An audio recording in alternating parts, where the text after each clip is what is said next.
Now let's look at the large-scale structure of the universe. How the galaxies all relate to each other as their distribution in space can be investigated with surveys and large telescopes. We're really looking at our place in the universe. Here is our cosmic address. We know the Earth's location in the solar system. None of this is to scale. And now we know our location of the solar system in the Milky Way galaxy, 2/3 of the way out in the disk, close to a spiral arm. More recent observations have given us our location on larger scales. We know that the Milky Way galaxy is part of a small group of a few dozen galaxies. The only two big ones are us and Andromeda. M33 is also a moderately large galaxy, and then there's a set of dwarfs.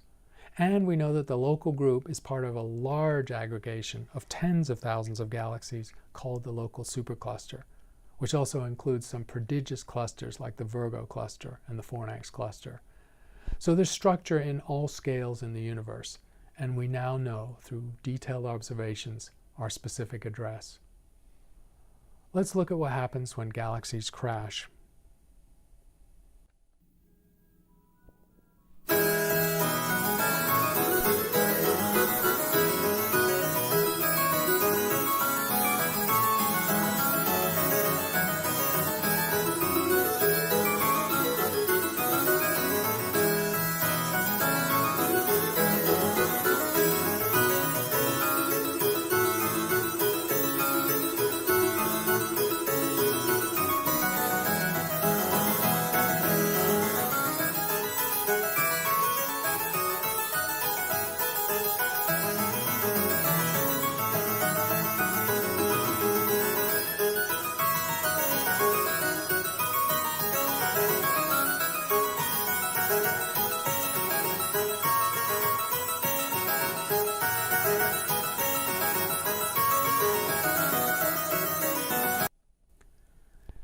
So galaxies are not isolated. Most galaxies are near other galaxies. They cluster, and so the most likely place to find a galaxy is fairly near another galaxy. It's sort of like stars, where isolated stars like the Sun are unusual. Most stars are binary or multiple systems. When galaxies interact, different things can happen. In the simulation animation we just saw, the passage of two galaxies threw out swirling arms of stars into space. Remember, these interactions happen over tens or hundreds of millions of years. We see an even more accelerated animation on the right, where two galaxies are coming together and eventually merging. Their black holes will merge too, and therefore grow. But the galaxies are hugely disrupted by the interaction and the eventual merger. Many stars are flung off into intergalactic space. Many of the rest have their orbits permanently changed by the process. So these are violent collisions, but slow motion violent collisions. Just as two galaxies can interact, so galaxies tend to aggregate in larger numbers, and these are called clusters. Galaxy clusters show strong evidence that some galaxies are shaped by interactions. But even if they don't interact this directly, often a large set of galaxies will be held together in a region of space by their mutual gravity, and they'll do gentle elliptical orbits through that large volume. We see that elliptical galaxies are more common in the centers of clusters, and collisions will of course occur more often in the crowded centers of galaxies. Now, in the biggest clusters we see dominant giant galaxies, about the biggest galaxies we've ever found, called CD galaxies. We see an example in the lower left. They're gigantic ellipticals, 5 or 7 times the size of the Milky Way, and 10 or 20 times its mass. They've grown large by consuming other galaxies. These are basically cannibals in the universe, consuming small and large galaxies and growing to enormous size. When we want to measure the mass of the cluster, which is an important thing to do in astronomy, especially when we want to trace the dark matter and the normal matter, there are 3 independent ways of doing it. We can look at the motions and speeds of the galaxies within the cluster, because they will respond to the cluster mass overall. We can also look at the temperature and distribution of hot gas between the galaxies using X-ray telescopes. And finally, we can use gravitational lensing as a method by seeing how a cluster bends and distorts the light of background galaxies. When we can apply 2 or all 3 of these methods to the same cluster, reassuringly and importantly for astronomy, they all agree within a factor of 2. And that means that 90% of a cluster is dark matter And that's a very reliable conclusion, based as it is on these different methods. Let's look at the universe of galaxies as shown by the Sloan Digital Sky Survey, which ended up cataloging several million galaxies and hundreds of thousands of quasars.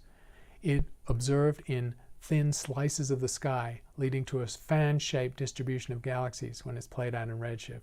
You'll see these fans. It didn't observe the entire sky. And as we move out from the center, the apex, where we're located, you can see the distribution and the large-scale structure of the universe.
That tour took us through billions of light years of the universe, a prodigious volume of space, a good fraction of the observable universe. The new techniques of astrophysics depend now on computers, and some of the data you're going to look at and that astronomers use all the time, we simulate the universe in a computer and compare it to calculations from pure theory, such as general relativity, and observations made with telescopes. We can set up a virtual space within a computer program and watch its evolution of time. In fact, we do several things. We start with Newton's law of gravity, because that's all we need. General relativity is not necessary for situations where gravity is weak. We can feed in up to 100 billion particles. A particle might stand in for a whole galaxy, or if we're simulating just one galaxy, a particle might stand in for a single star. So we can look at whatever scale we want, tuning the particle mass appropriately. The initial distribution is smooth if it's the universe, because the universe started hot and smooth. Gravity is turned on inside the computer, and calculations are done about how every particle interacts in relation to every other particle. This is very computationally expensive because, of course, each particle interacts with every other particle, and that is an enormous number of calculations, essentially the square of the number of particles. But you can make shortcuts that bring that down from quadrillions to trillions of calculations. Computers, luckily, are very powerful. And time is speeded up, so billions of years of cosmic evolution maybe takes a few weeks of a very powerful computer. Gradually, structures will form from the action of gravity. The majority of the mass is dark matter and not normal atoms, and that gives us a universe that looks like the one we live in. So, these models are quite sophisticated, but they involve assumptions, the assumptions of gravity. They involve limitations of computation and scale size and cell size in the computer. And so you cannot simultaneously simulate both the entire universe and an individual galaxy. You actually have to choose your scale of calculation and your mass range. However, in total, among all the simulations done, they have an enormous range of space, from the entire visible universe to the halo of an individual galaxy like the Milky Way, and an enormous range in mass. So simulation astrophysics is a really important part of modern astronomy, and a lot of research is done this way. Also in the computer, you have to simulate, which we will be discussing soon, the expansion of the universe. And so the volume in the computer, defined digitally, is growing at the rate that the universe is growing, and gravity is operating within an expanding space-time framework. That's interesting, because it means the force of gravity causing structures to form is going against the thinning out of space, which will tend to pull apart structures or make them dissipate. You can see in the sequence of frames from left to right that gravity is able to overcome the expansion of space and create structures. And so the initially almost smooth distribution on the left turns into a sharply filamentary clustered view as clusters and individual galaxies and even superclusters form on the right.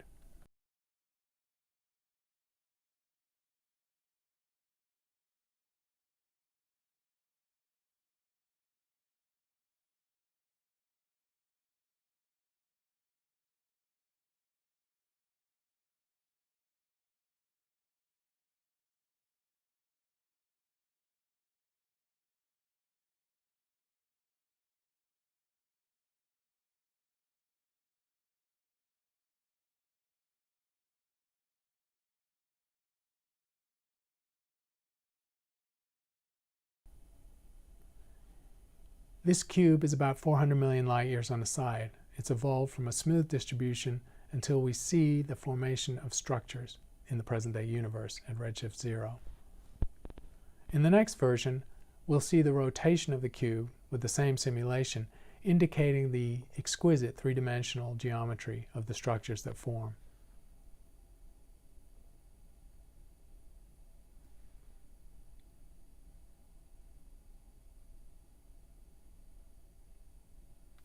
And here we see a high-resolution simulation indicating in visible and dark matter the amazing geometries of a region that's about cluster size.